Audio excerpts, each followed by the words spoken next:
Bismillahirrahmanirrahim. Assalamualaikum warahmatullahi wabarakatuh. Innal hamdalillah nahmaduhu wa nasta'inuhu wa nastaghfiruhu wa na'udzubillahi min syururi anfusina wa sayyiati a'malina. Wa may yahdihillahu fala mudhillalah wa may yudlil fala hadiyalah. Asyhadu an la ilaha illallah wahdahu la syarikalah wa asyhadu anna Muhammadan abduhu wa rasuluh la nabiyya ba'da. Alhamdulillahirabbil alamin. Kita masih diberikan izin untuk bersua kembali dalam kajian tematis online MT Mar'atus Sholihah.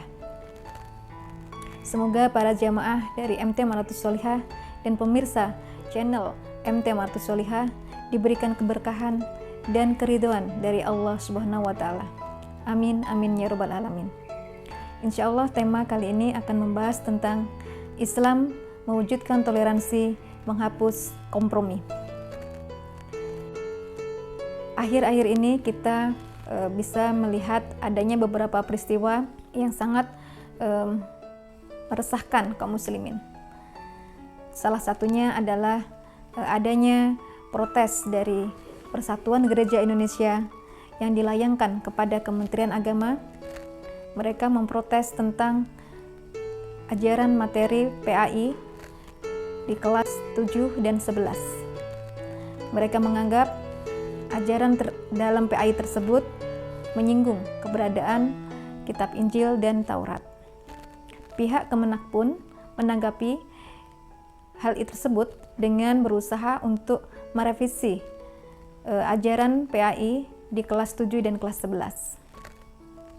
Adanya peristiwa ini mendapat tanggapan dari tokoh-tokoh Islam, ya, khususnya MUI, yang di sini mereka menyayangkan adanya sikap dari Kemenak, bagaimana mereka berusaha gitu ya untuk menuruti kehendak dari pihak Gereja Indonesia. Bagaimana Islam memandang hal ini? Di dalam Islam kita bisa melihat bahwasanya secara tegas Allah telah memerintahkan kepada setiap muslim agar meyakini ajaran agamanya dengan kuat, sekuat-kuatnya. Karena Islam adalah agama yang sempurna dan paripurna. Diturunkan kepada Rasulullah SAW dengan kitab suci Al-Quran yang diturunkan kepada beliau, kepada umat manusia sampai akhir zaman. Maka di dalam Al-Quran kita bisa menemui adanya firman-firman Allah yang secara langsung diturunkan kepada Rasulullah SAW yang berisi tentang ajaran-ajaran yang murni gitu ya, dan tidak akan pernah berubah isinya sampai nanti yaumul akhir. Diberikan jaminan tentang kemurnian isi Al-Quran ini di dalam firman Allah di salah satu surat Al-Quran ya, yang bunyinya A'udzubillahi minasyaitonirrajim, Inna nahnu nazzalna dzikra wa inna lahu lahafidun. Sesungguhnya kamilah yang menurunkan Al-Quran dan kamilah yang menjaganya. Maka inilah menjadi penegas dari Allah bahwa isi dari Al-Quran tidak akan pernah berubah sepanjang masa.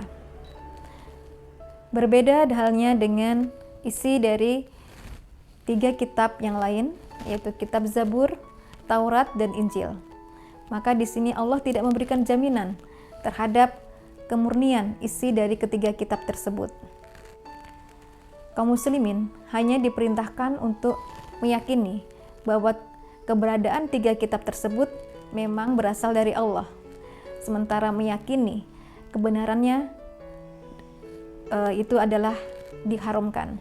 Dan ini pernah dicontohkan oleh ketegasan dari sikap Rasulullah SAW ketika beliau melihat sahabat Umar bin Khattab membawa lembaran-lembaran Taurat.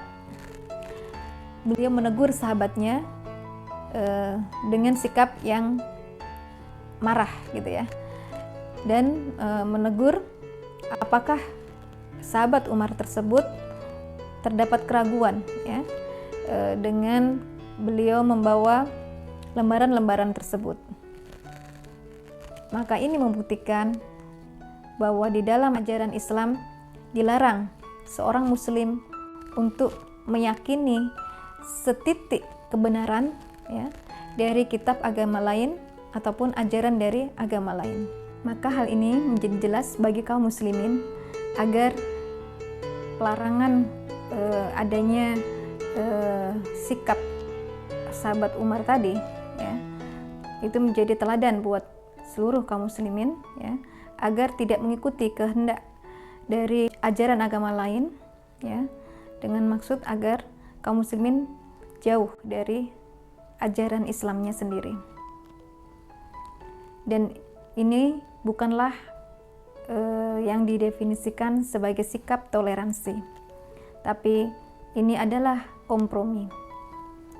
Kita bisa melihat bagaimana sejarah telah mencatat peristiwa gitu ya. Rasulullah Shallallahu Alaihi Wasallam menolak ya, menolak tawaran dari orang-orang kafir Quraisy yang ingin masuk Islam, tapi dengan catatan agar Rasulullah Shallallahu Alaihi Wasallam juga mengikuti sebagian ajaran dari orang-orang kafir.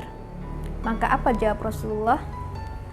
Rasulullah dengan bersikeras ya, beliau bersabda, andaikan matahari di tangan kananku, bulan di tangan kiriku, maka tidaklah aku meninggalkan dakwah ini hingga aku mati bersamanya.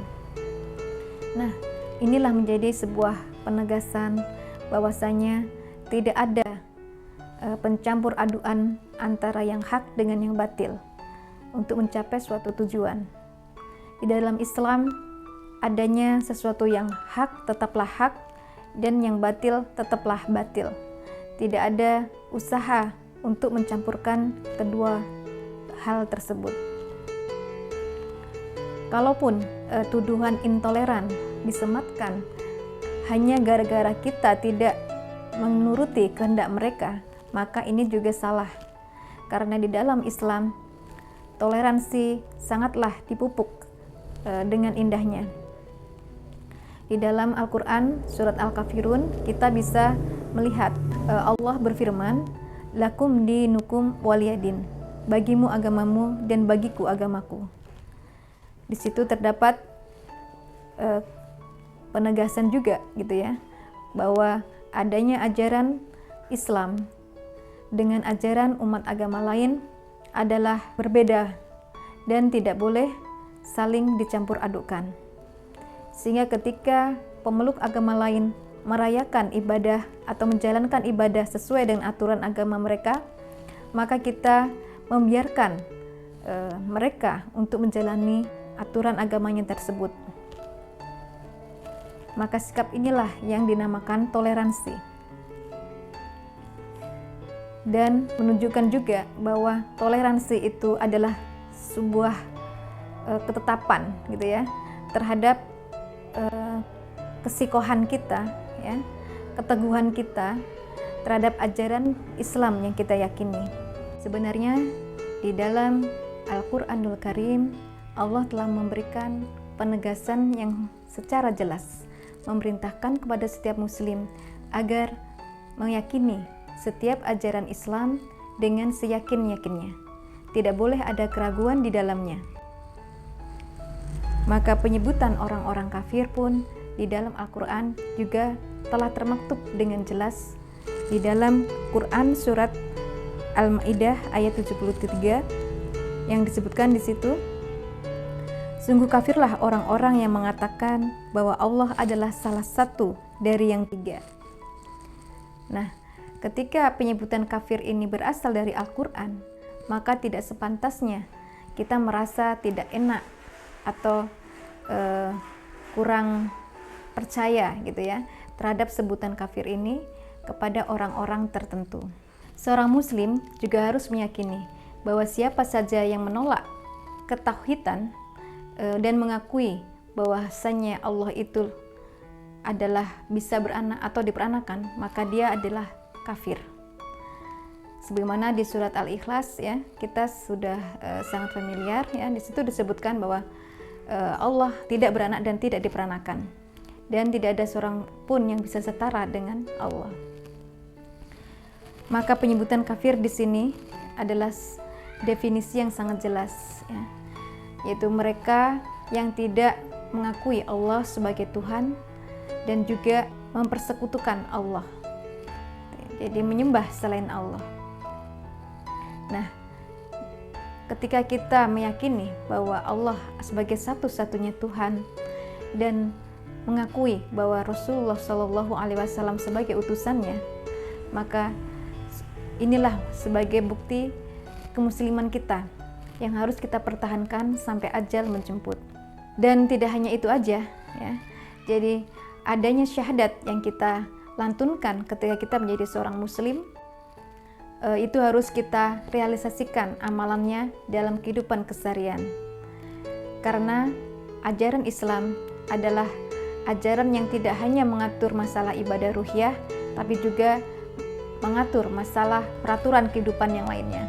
Inilah yang juga harus dipahami, ya, bahwa hubungan dengan pemeluk agama lain, ya, dalam hal ini orang-orang Nasrani, ya, itu juga ada peraturannya di dalam Islam.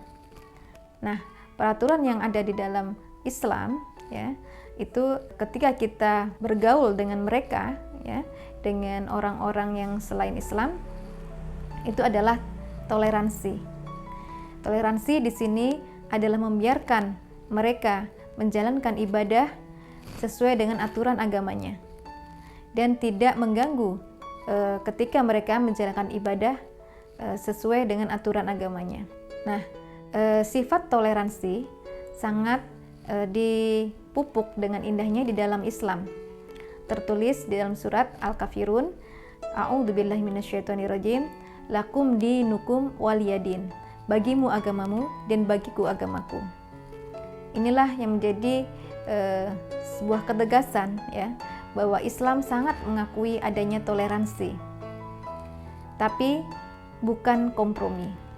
Nah, apa yang maksud dengan kompromi? Kompromi adalah mencampur adukan ajaran agama lain ke dalam ajaran Islam.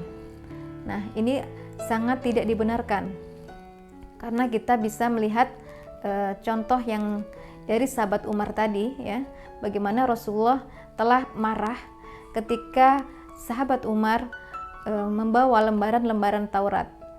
Ya, jadi di situ sahabat Umar baru membawa, ya, tidak melakukan hal-hal yang membenarkan atau meniru ajaran dari Taurat, baru membawa lembaran-lembarannya. Tapi di situ Rasulullah sudah menunjukkan sikap marah, mencampurkan yang halal dengan yang haram. Inilah yang tidak ada di dalam ajaran Islam. Islam dengan tegas menetapkan bahwa suatu hukum hanya ada dua, yaitu halal dan haram. Untuk sikap dari PGI yang meminta revisi dari ajaran PAI, maka hal ini bertujuan untuk mengaburkan akidah Islam dari umat Islam. Maka sikap PGI dalam hal ini adalah sangat keterlaluan. Mereka berusaha turut campur dalam ajaran Islam. Jika pemerintah menuruti keinginan mereka, maka dikhawatirkan akan semakin menumbuhkan sikap pluralisme di dalam rakyat Indonesia. Pluralisme adalah sebuah pemahaman yang menganggap semua agama adalah benar, sehingga ketika kita memberikan pembenaran terhadap ajaran agama lain selain Islam, maka kita juga turut mengakui kebenaran ajaran mereka. Padahal hanya Islam satu-satunya agama yang hak dan sempurna. Selain itu, adanya upaya sekularisasi dalam pendidikan akan semakin ketara, sehingga menjauhkan nilai-nilai agama Islam dari sekolah itu akan terasa lebih nyata.